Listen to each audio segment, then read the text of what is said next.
안녕하세요. 김경애TV의 김경애입니다. 현진건의 단편소설 빈처 낭독해 보겠습니다. 그것이 어찌 없을까? 아내가 장문을 열고 무엇을 찾더니 입안말로 중얼거린다. 무엇이 없어? 나는 우두커니 책상머리에 앉아서 책장만 뒤적뒤적 하다가 물어보았다. 뭐 본단 저고리가 하나 남았는데? 나는 그만 묵묵하였다. 아내가 그것을 찾아 무엇 하려는 것을 알미라. 오늘 밤에 옆집 할멈을 시켜 잡히려 하는 것이다.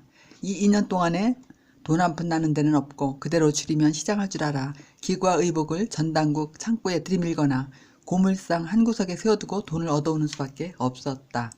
지금 아내가 하나 남은 모본단 저고리를 찾는 것도 아침거리를 장만하려 함이라. 나는 입맛을 쩍쩍 다시고 폈던 책을 덮으며 후 한숨을 내쉬었다.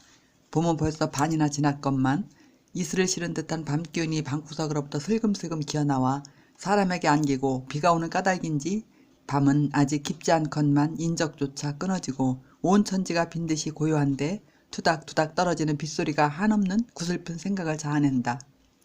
빌어먹을 것 되는 대로 되어라. 나는 점점 견딜 수 없어 두 손으로 흩어진 머리카락을 쓰다듬어 올리며 중얼거려 보았다. 이 말은 더욱 처량한 생각을 일으킨다. 나는 또 한 번 후 한숨을 내쉬며 엠파를 베고 책상에 쓰러지며 눈을 감았다. 이 순간에 오늘 지낸 일이 불현듯 생각이 난다. 늦게야 점심을 마치고 내가 막 권련 한개를 피워 물적에 한성은행 다니는 T가 01이라고 놀러왔었다.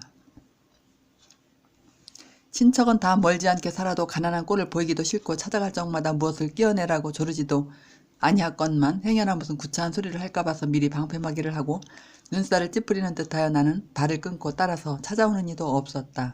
다만 이 T는 촌수가 가까운 까닭인지 자주 우리를 방문하였다. 그는 성실하고 공손하며 소소한 소사에 슬퍼하고 기뻐하는 인물이었다. 동년배인 우리 둘은 늘 친척 간의 비교거리가 되었었다. 그리고 나의 평판이 항상 좋지 못했다.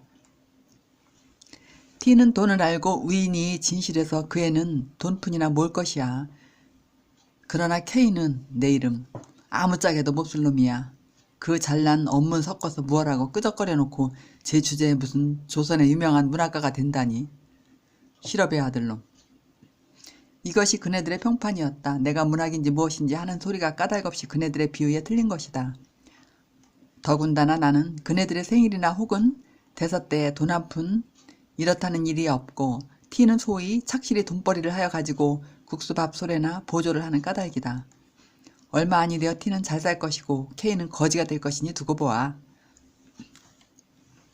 오촌 당숙은 이런 말씀까지 하였다 한다. 입 밖에는 아니내어도 친부모 친형제까지라도 심중으로는 다 이렇게 생각할 것이다. 그래도 부모는 달라서 화가 나시면 내가 그리하다가는 말경에 비렁뱅이가 되고 말 것이야 라고 꾸중은 하셔도 사람이란 늑복 모르느니라. 그런 사람은 또 그렇게 되느니라 하시는 것이 스스로 위로하는 말씀이고 또 며느리를 위로하는 말씀이었다. 이것을 보아도 하늘 수 없는 놈이라고 단념을 하시면서 그래도 잘 되기를 바라시고 축원하시는 것을 알겠더라. 여하간 이만하면 T의 사람됨을 가히 알 수가 있다. 그리고 그가 우리 집에 올 것 같으면 지어서 쾌활하게 웃으며 힘써 자미스러운 이야기를 하였다. 단둘이 고적하게 그날그날을 보내는 우리에게는 더할 수 없이 반가웠었다.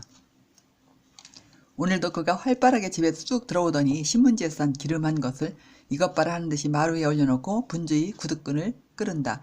이것은 무엇인가? 나는 물어보았다. 저 제 차의 양산이야요. 쓰던 것이 벌써 다 낡았고 또 살이 부러졌다나요. 그는 구두를 벗고 마루 위에 올라서서 나오는 웃음을 참지 못하여 싱글벙글 하면서 대답을 한다. 그는 나의 아내를 보며 도련히 아주머니 구경 좀 하시렵니까? 하더니 싼 종이와 집을 벗기고 양산을 펴보인다. 흰 비단 바탕에 두어 가지 매화를 수놓은 양산이었다. 검정이는 좋은 것이 많아도 너무 칙칙해 보이고 회색이나 누렁이는 하나도 그것이야 싶은 것이 없어서 이것을 산걸요.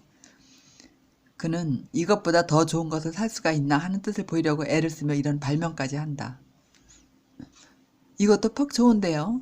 이런 칭찬을 하면서 양산을 펴들고 이리저리 홀린 듯이 들여다보고 있는 아내의 눈에는 나도 이런 것을 하나 가졌으면 하는 생각이 역력히 보인다. 나는 갑자기 불쾌한 생각이 와락 일어나서 방으로 들어오며 아내의 양산 보는 양을 빙그레 웃고 바라보고 있는 T에게 여보게 방에 들어오게 그려. 우리 이야기나 하세.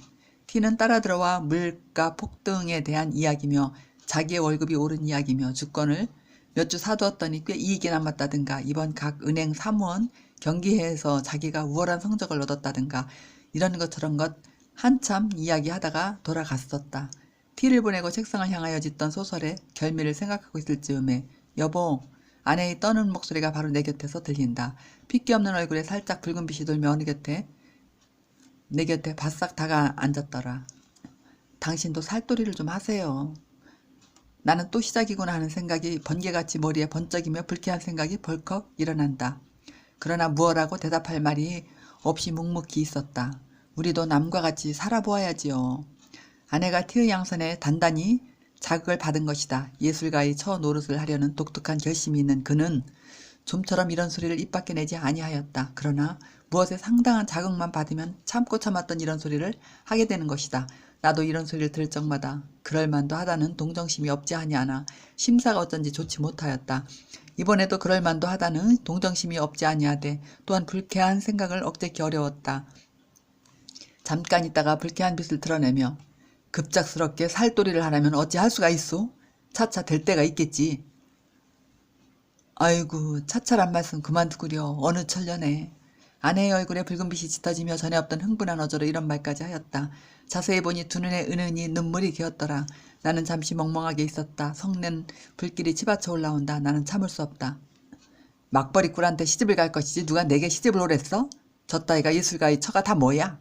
사나운 어지로 물풍스럽게 소리를 꽥 질렀다. 으그. 살짝 얼굴빛이 변해지며 어이없이 나를 보더니 고개가 점점 수그러지며 한 방울 두 방울 방울방울 눈물이 장판 위에 떨어진다. 나는 이런 일을 가슴에 그리며 그래도 내일 아침거리를 장만하려고 옷을 찾는 아내의 심정을 생각해보니 말할 수 없는 슬픈 생각이 가을바람과 같이 설렁설렁 심골을 분지르는 것 같다. 쓸쓸한 빗소리는 굵었다. 가늘었다. 의연히 적적한 밤공기에 더욱 차량이 들리고 그 울음 앉은 등빛 속에서 비추는 불빛은 구름에 가린 달빛처럼 우는 듯 조는 듯 구차히 얻어산 몇 권 양책의 표지의 금자가 번쩍거린다.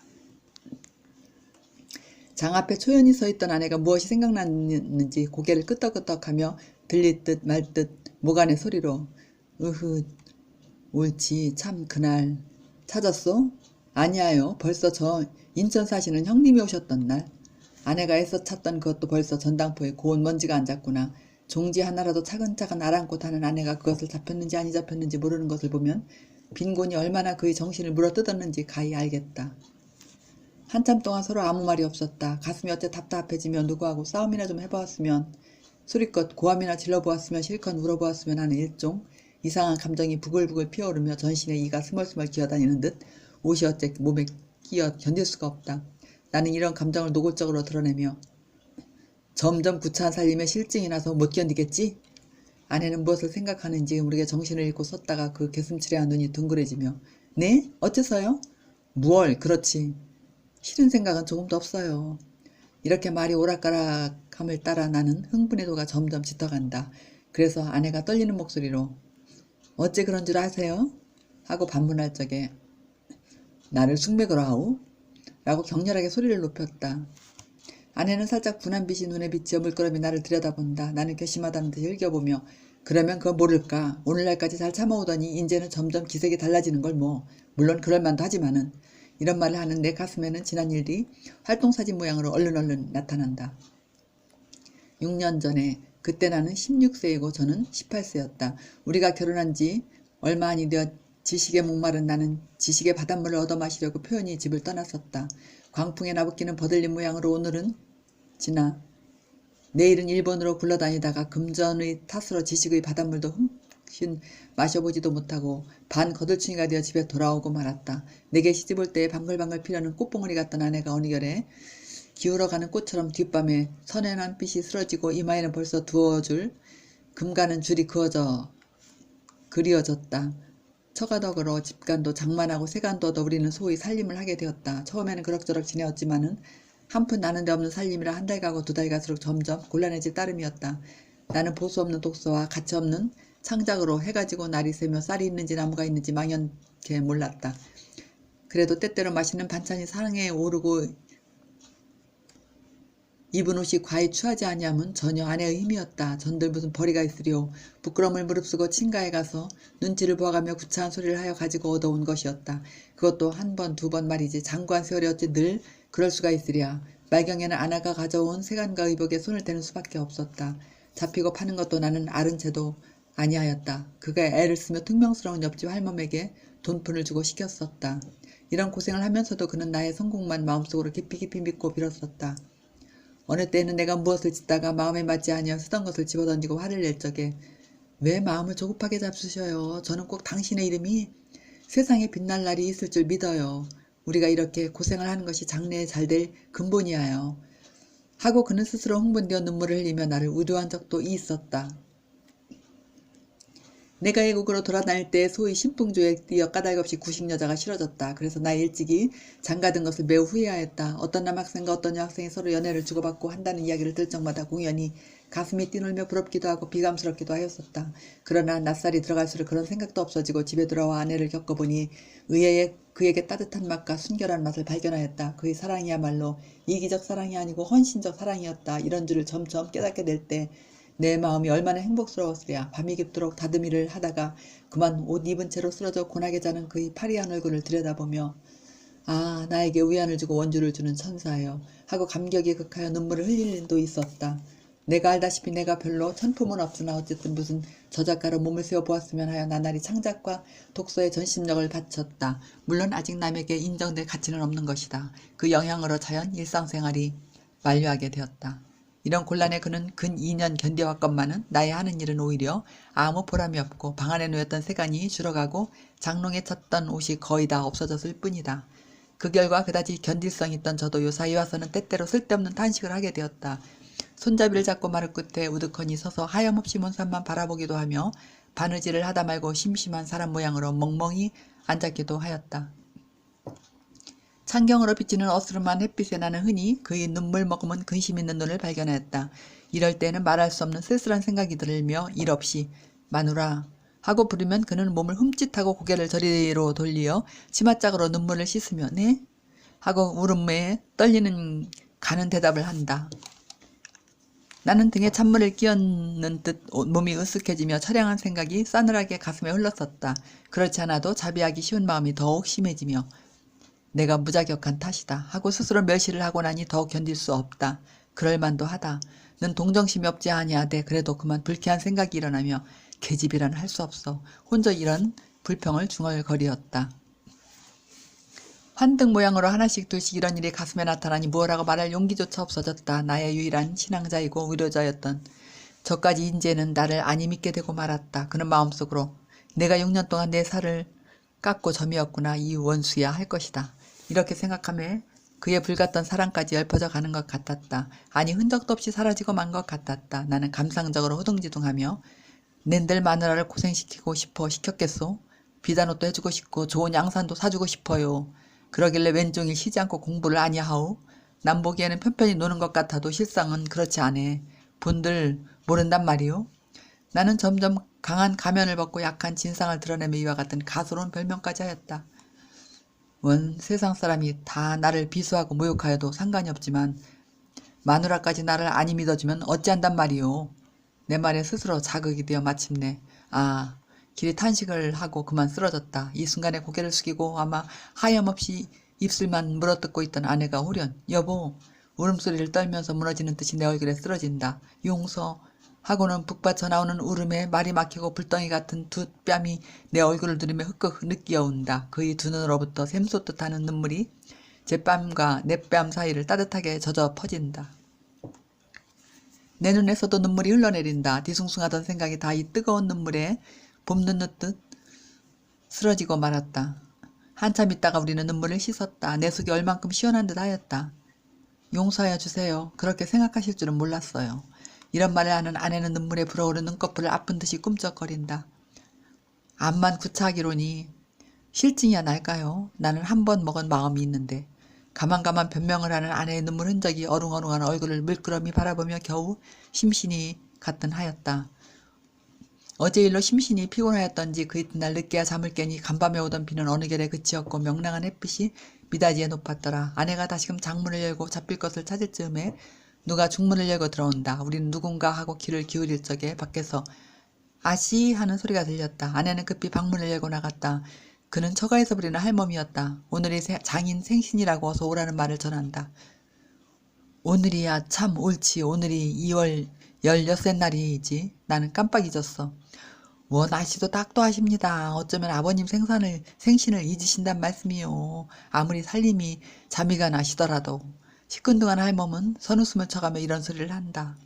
가난한 살림에 골몰 하느라고 자기 친부의 생신까지 잊었는가 하며 아내의 정지가 더욱 측은하였다. 오늘이 본가 아버님 생신이래요. 어서 오시라는데 어서 가구려. 당신도 가셔야지요. 우리 같이 가셔요. 하고 아내는 하염없이 얼굴을 붉힌다. 나는 처가에 가기가 매우 싫었었다. 그러나 아니 가는 것도 내 도리가 아닐 듯하여 하는 수 없이 두루마기를 입었다. 아내는 머뭇머뭇하며 양미간을 보일 듯 말 듯 찡그리다가 곁눈으로 살짝 나를 엿보더니 돌아서서 급히 장문을 연다. 입으로 시옵소서 망설이는구나. 나도 슬쩍 돌아서며 생각하였다. 우리는 서로 등지고 섰건만 그래도 아내가 거의 다 빈 장안을 들여다보며 입을 만한 옷이 없어 눈살을 찌푸린 양이 눈앞에 선연함을 어찌할 수가 없었다. 자, 가셔요. 무엇을 생각하는지 모르게 정신을 잃고 섰다가 아내의 부르는 소리를 듣고 나는 기계적으로 고개를 돌렸다. 아내는 당목옷을 갈아입고 내 마음을 알았던지 나를 위로하는 듯이 빙그레 웃는다. 나는 더욱 쓸쓸하였다. 우리 집은 천변 배다리 곁에 있고 처가는 안국동에 있어 그 거리가 꽤 멀었다. 나는 천천히 가느라고 하고 아내는 속히 오느라고 오건만은 그는 늘 뒤떨어졌었다. 내가 한참 가다가 뒤를 돌아다보면 그는 늘 멀리 떨어져 나를 따라오려고 애를 쓰며 주춤주춤 걸어온다. 길가에 다니는 어느 여자를 보아도 거의 다 비단 옷을 입고 고운 신을 신었는데 아내만 당목옷을 허술하게 차리고 청목 당해로 타박타박 걸어오는 양이 나에게 얼마나 애연한 생각을 일으켰는지. 한참 만에 나는 넓고 높은 처가 대문에 다다랐다. 내가 안으로 들어갈 적에 낯선 사람들이 나를 흘금흘금 본다. 그들의 눈에 이 사람이 누구인가? 아마 이 집 하인인가 보다. 하는 경멸이 여기는 빛이 있는 것 같았다. 안대청 가까이 들어오니 모두 내게 분분히 인사를 한다. 그 인사하는 소리가 내 귀에는 어째 비수하는 것 같기도 하고 모욕하는 것 같기도 하여 공연히 가슴이 두근거리고 얼굴이 후끈거리었다. 그중에 제일 내게 친숙하게 인사하는 사람이 있다. 그는 아내보다 3년 맞이인 처형이었다. 내가 어려서 장가를 들었으므로 그때 그는 나를 못 견디게 시달렸다. 그때는 그가 싫기도 하고 밉기도 하더니 지금 와서는 그때 그러한 것이 도리어 우리를 무관하고 정잡게 만들었다. 그는 인천 사는데 자기 남편이 기밀을 하여 가지고 이번에 돈 10만 원이나 착실히 땄다 한다. 그는 자기의 잘 사는 것을 자랑하고자 민지 비단을 내리감고 치감고 얼굴에 부유한 태가 질질 흐른다. 그러나 분으로 숨기려고 애쓴 보람도 없이 눈에 퍼렇게 먹는 것이 내 눈에 띄었다. 왜 마누라는 어쩌고 혼자 오셔요? 그는 웃으며 이런 말을 하다가 중문편을 바라보더니 그러면 그렇지 동부인 아니하고 오실라고 혼자 주고받고 한다. 나도 이 말을 듣고 슬쩍 돌아다 보니 아내가 벌써 중문 안에 들어섰더라. 그 수척한 얼굴이 더욱 수척해 보이며 눈물갠 듯한 눈이 하염없이 웃는다. 나는 유심히 그와 아내를 번갈아 보았다. 처음 보는 사람은 분간을 못하리만큼 그들의 얼굴은 혹사하다. 그런데 얼굴빛은 어쩌면 저렇게 틀리는지 하나는 이글이글 만발한 꽃 같고 하나는 시들시들 마른 낙엽 같다. 아내를 형이라고 처형을 아우라였으면 아무라도 속을 것이다. 또 한 번 아내를 보며 말할 수 없는 쓸쓸한 생각이 다시금 가슴을 누른다. 딴 음식은 별로 먹지도 아니하고 못 먹는 술을 넉 잔이나 마셨다. 그래도 바늘방 속에 앉은 것처럼 앉아 견딜 수가 없다. 집에 가려고 나는 몸을 일으켰다. 골치가 띵하며 내가 선 방바닥이 마치 폭풍에 도도하는 퍼덕같이 높았다 낮았다 어질어질해서 곧 쓰러질 것 같다. 이 거동을 보고 장모가 황망히 일어서며 술이 저렇게 취해가지고 어디로 가려고 여기서 한잠 자고 가게. 나는 손을 내저으며 아니에요 집에 가겠어요. 취한 소리로 중얼거렸다. 저를 어쩌나. 장모는 걱정을 하시더니 할멈 어서 인력거 한 채 불러오게 한다.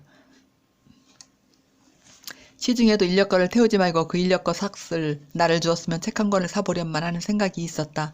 인력거를 타고 얼마 안이 가서 그만 잠이 들고 말았다. 한참 자다가 잠을 깨어보니 방 안에 벌써 난포불이 켜었는데 아내는 어느 곁에 왔는지 애로이 앉아 바느질을 하고 화로에서는 무엇이 끓는 소리가 보글보글하였다. 아내가 나의 잠 깬 것을 보더니 급히 화로에 얹은 것을 만져보며 이제 그만 일어나 진지를 잡수셔요. 하고 불이 나게 일어나 아랫목에 파묻어둔 밥그릇을 꺼내어 미리 차려둔 상에 얹어서 내 앞에 갖다 놓고 일변 화로를 당겨 더운 반찬을 집어얹으며 자 어서 일어나셔요. 나는 마지못하여 하는 듯이 부시시 일어났다. 머리가 오히려 아프며 목이 몹시 말라서 국간물을 연해 들이켰다. 물만 잡수셔서 어째요. 진지를 좀 잡수셔야지. 아내는 이런 근심을 하며 박삿머리에 앉아서 고기도 뜯어주고 생선뼈도 추려주었다. 이것은 다 오늘 처가에서 가져온 것이다. 나를 만나게 밥 한 그릇을 다 먹었다. 내 밥상이 남에 아내가 밥을 먹기 시작한다. 그러면 지금껏 내 잠 깨기를 기다리고 밥을 먹지 아니하였구나 하고 오늘 처가에서 본 일을 생각하였다. 어제 일이 있으므로 우리 사이에 무슨 벽이 생겼다던 것이 그 벽이 점점 엷어져가는 듯하며 가엾고 사랑스러운 생각이 일어났었다. 그래서 우리는 정답게 이런 이야기 저런 이야기를 하게 되었다. 우리의 이야기는 오늘 장인 생신잔치로부터 처형 눈 위에 멍든 것에 옮겨갔다. 처형의 남편이 이번 그 돈을 딴 뒤로는 주야 요리점과 기생집에 돌아다니던 일전에 어떤 기생을 얻어가지고 미쳐 날뛰며 집에만 들면 집안 사람을 들볶고 걸핍하면 처형을 친다 한다. 이번에도 별로 대단치 않은 일에 처형에게 밥상으로 냅다 갈겨 바로 눈 위에 그렇게 멍이 들었다 한다. 그것 보아 돈뿐이나 있으면 다 그런 것이야. 정말 그래요. 없으면 없는 대로 살아도 의좋게 지내는 것이 행복이야요. 아내는 충심으로 공명해 주었다. 이 말을 들으면 내 마음은 말할 수 없이 만족해지며 무슨 승리자나 된 듯이 득이양양하였다. 그리고 마음속으로 옳다 그렇다 이렇게 지내는 것이 행복이다 하였다. 이틀 뒤 해 어스름에 처형은 우리 집에 놀러왔었다. 마침내 내가 정신없이 무엇을 생각하고 있을 즈음에 쓸쓸하게 닫혀있는 중문이 찌그등하며 비단오 소리가 사으락 들리더니 아랫목은 내게 빼앗기고 은목에 바느질을 하고 있던 아내가 문을 열고 나간다. 아이고 형님 오셔요. 아내가 인사하는 소리가 들리더니 처형이 계집 하인에게 무엇을 들리고 들어온다. 나도 반갑게 인사를 하였다. 그날 매우 욕부셨지요. 못 잡수는 술을 무슨 짝에 그렇게 잡수셔요. 그는 이런 인사를 하다가 급작스럽게 계집 하인이 든 것을 빼앗더니 그 속에서 신문지로 싼 것을 끄집어내어 아내를 주며 내신 사는데 내신도 한 켤레 샀다. 그날 청목당회를 말을 하려다가 나를 곁눈으로 힐끗 보고 그만 입을 닥친다. 그것을 왜 또 사셨어요? 헬쓱한 얼굴에 꽃물을 들이며 아내가 치사하는 것도 들은 채 많지 하고 처형은 또 이야기를 시작한다. 올 적에 사랑양반을 졸라서 돈 100원을 얻었겠지. 그래서 오늘 종로에 나가서 옷감도 바꾸고 신도 사고 그는 자랑과 기쁨의 빛이 얼굴에 퍼지며 싼볼을 끌러 이런 것이야 하고 우리 앞에 펼쳐놓는다. 자세히는 모르는 아여하간 간 많은 품 좋은 비단일 듯하다. 무늬 없는 것, 무늬 있는 것, 옥색, 회색, 초록색, 분홍색이 갖가지로 윤이 흐르며 색색이 빛이 나서 나는 한참 황홀하였다. 무슨 칭찬을 해야 되겠다 싶어서 참 좋은 것인데요. 이런 말을 하다가 나는 또 쓸쓸한 생각이 일어난다. 저것을 보는 아내의 심증이 어떨까 하는 의문이 문득 일어남이라. 뭐다 좋은 것만 골라 샀습니다 그려. 아내는 인사를 차리느라고 이런 칭찬은 하나마 별로 부러워하는 기색이 없다. 나는 저기 의의 감이 있었다. 처형은 자기 남편의 흉을 보기 시작하였다. 그 밉살스럽다는 등, 그 측은측은하다는 등 말끝마다 자기 남편의 불미한 점을 들다가 문득 이야기를 끊고 일어선다. 왜 벌써 가시려고 하셔요? 모처럼 오셨다가 반찬 없어도 저녁이나 잡수셔요? 하고 아내가 만류를 하니 아니 곧 가야지. 오늘 저녁 차로 떠날 것이니까 가서 짐을 메워야지. 아직 차 시간이 멀었어? 아니 그래도 정거장에 일찍이 나가야지. 만일 기차를 놓치면 오죽 기다리실라고? 벌써 오늘 저녁 차로 간다고 편지까지 했는데. 제3 만류함도 들어보지 아니하고 그는 훌훌히 나간다. 우리는 그를 보내고 방에 들어왔다. 나는 웃으며 아내에게 그까짓 것이 기다리는데 그다지 급급히 갈 것이 무엇이야? 아내는 하염없이 웃을 뿐이었다. 그래도 옷감 바꿀 돈을 주었으니 기다리는 것이 애처롭기는 하겠지. 밉살스러우니 측은측은하니 하여도 물질의 만족만 얻으면 그것을 위로하고 기뻐하는 그의 생활이 참 가련하다 하였다. 참 그런가 보아요. 아내도 웃으며 내 말을 받는다. 내 말을 받는다. 이때 처형이 사준 신이 그의 눈에 띄었는지 혹은 나를 꺼려보고 싶은 것을 참았는지 모르나 그것을 집어들고 조심조심 펴보려다가 말고 머뭇머뭇한다. 그 속에 그를 해케할 무슨 위험품이나 든 것 같이. 어서 펴보구려. 아내가 하도 머뭇머뭇하기로 보다 못하여 내가 재촉을 하였다. 아내는 이 말을 듣더니 작기 좋으랴 하는 듯이 활발하게 산 신문지를 헤친다. 퍽 이쁜걸요. 그는 그늘에 드문 기쁜 소리를 치며 방바닥 위에 사뿐 내려놓고 버선을 당기며 곱게 신어본다. 어쩌면 이렇게 맞아요. 연애연방 감탄사를 부르짖는 그의 얼굴에 흔연한 희색이 넘쳐 흐른다. 묵묵히 아내의 기뻐하는 양을 보고 있는 나는 또다시 여자란 할 수 없어 하는 생각이 들며 조심하였을 따름이다. 함에 밤빛 같은 검은 그림자가 가슴을 어둡게 하였다. 그러면 아까 처형의 옷감을 볼 적에도 물론 마음속으로는 부러워하였을 것이다. 다만 표면에 드러내지 않았을 따름이다 겨우. 어서 펴보구려 하는 한마디에 가슴에 숨겼던 생각을 속임없이 나타내는구나 하였다.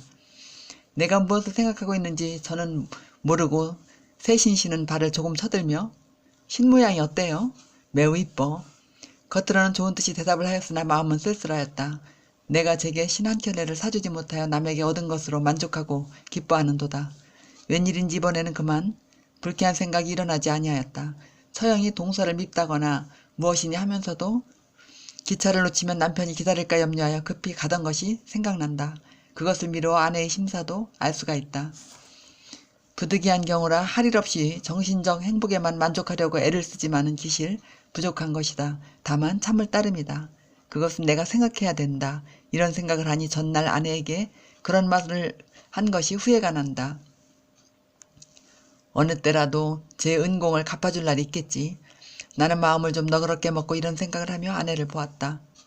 나도 어서 출세를 하여 비단신 한 켤레쯤은 사주게 되었으면 좋으련만. 아내가 이런 말을 듣기는 참 처음이다. 네? 아내는 제기를 못 믿어하는 듯이 의아한 눈으로 나를 보더니 얼굴에 살짝 열기가 오르며 얼마 안 되어 그렇게 될 것이야요. 라고 힘있게 말하였다. 정말 그럴 것 같소? 나는 약간 흥분하여 반문하였다. 그러면요. 그렇고 말고요. 아직 아무도 인정해주지 않은 무명작가인 나를 다만 저 하나가 깊이 인정해준다. 그러기에 그 강한 물질에 대한 본능적 욕구도 참아가며 오늘날까지 몹시 눈살을 찌푸리지 아니하고 나를 도와준 것이다. 아, 나에게 위안을 주고 원조를 주는 천사여. 마음속으로 이렇게 부르짖으며 두 팔로 덮서 아내의 허리를 잡아 내 가슴에 바싹 안았다. 그 다음 순간에는 뜨거운 두 입술이 그의 눈에도 나의 눈에도 그렁그렁한 눈물이 물 끓듯 넘쳐 흐른다.